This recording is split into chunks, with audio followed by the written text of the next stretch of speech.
Sans rancune de Jean-Michel Guyot. L'été, mon père et moi aimions parfois pêcher en eau peu profonde, les pieds dans l'eau, la musette en bandoulière. À l'aide d'un gros bâton ramassé sur la plage de gravier, nous raclions le fond sablonneux de l'oignon pour leurrer les goujons attirés par ses sédiments riches en nutriments. Ces poissons de fond de petite taille faisaient nos délices en friture. Le temps passant, je trouvais ces petits poissons de fond si mignons, avec leurs rayures d'un bleu profond, ce corps fuselé, et cette grosse bouche tournée vers le bas, pour mieux saisir vers d'eau et larves en tout genre, que je ne pouvais me résoudre à les tuer pour ensuite les manger. Vers mes 15 ans, c'en était fini. Je résolus de ne plus pêcher, tout en continuant à aller au bord de l'oignon pour mon plaisir, en compagnie de mon père. Cette rivière sablonneuse et aussi très limoneuse et poissonneuse, descendue des Vosges aux Saunoises, exhale une odeur forte que j'ai toujours aimé sentir sur ma peau après la baignade. Comme si les rayons du soleil estival avaient eux-mêmes une odeur aqueuse, terreuse et limoneuse. Comme si le soleil tout entier ne brillait que pour illuminer et réchauffer ce petit coin de terre à nul autre pareil. Ah, là-bas, sur la grande plage de galets et de graviers que nous fréquentions tous les étés.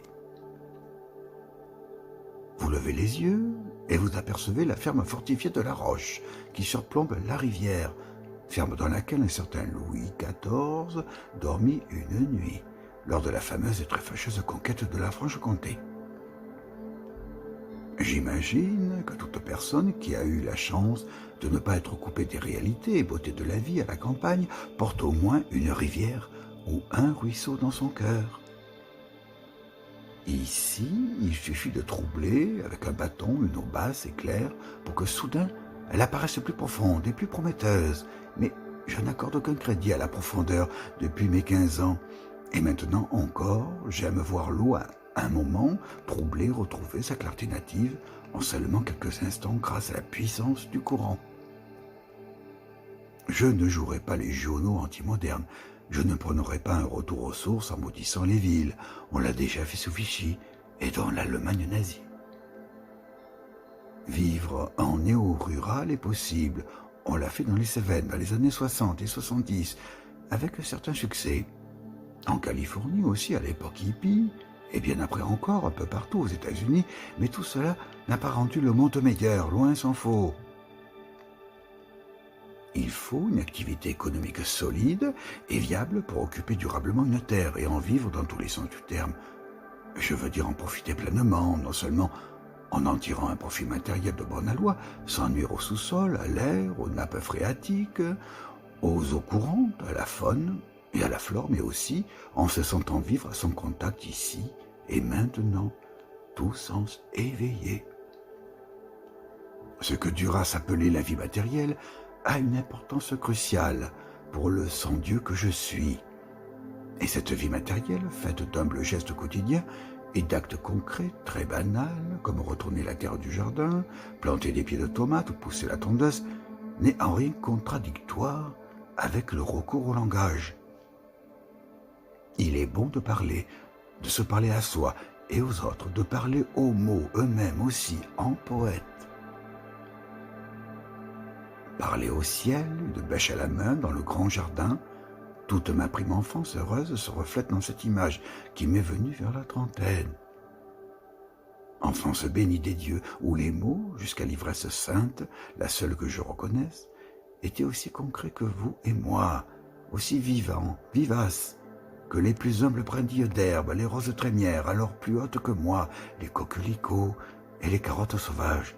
Ah, vraiment, ces mots lancés au ciel étaient les vrais frères d'armes de toutes ces choses existantes alentour, et de l'air et du soleil, et des arbres et des fleurs. En une logorée digne d'un Démosthène enivré par les vagues écumantes et les embruns sur la grève, déclamant, des galets dans la bouche, une de ces harangues qui allait bientôt enflammer ses concitoyens athéniens. En voyage par les mots, vous savez, au moins aussi bien qu'à cheval ou à dos de chameau. L'enfant se sentait empli de la vie, de toutes les choses vivantes ou inertes à portée de main, offertes à sa convoitise ou à son admiration. Et cette vie multiforme qui passait en lui, il voulait passionnément la dire et la redire au petit monde qui l'entourait, en lui adressant un grand salut, sans embâge ni argutie, tout en ignorant alors ces mots par trop savants. Il faut être un peu tordu comme ce bâton noueux que je viens de ramasser au bord de l'eau pour s'imaginer que ce même bâton plongé dans l'eau conservera sa courbure une fois sorti de l'eau. Ce n'est possible qu'en pratiquant ce que je me suis résolu à appeler paranographie. Et s'il me plaît à moi que l'eau brûle, vous ne pourrez rien y faire à part me rappeler à la saine raison dont je n'ai cure. L'eau de feu, le cheval de fer, vous connaissez. Ici, tout est métaphore. Il en est de malheureuses, j'en conviens, mais ici, aussi bien ailleurs, alors. Sans profondeur aucune et sans rancune, ni haine recuite, mais avec beaucoup de lacunes et de lagunes, le monde habitable entre ciel et terre, dans l'attente des dieux. La page blanche, dans cette perspective, devient alors cet autel de marbre blanc veiné de bleu, qui se couvre de fleurs, et qui se veut accueil de tous et de toutes en ce monde. Une demeure lacustre, plantée là, en plein désert, attend les flots impétueux de piliers fermes, grands jacques,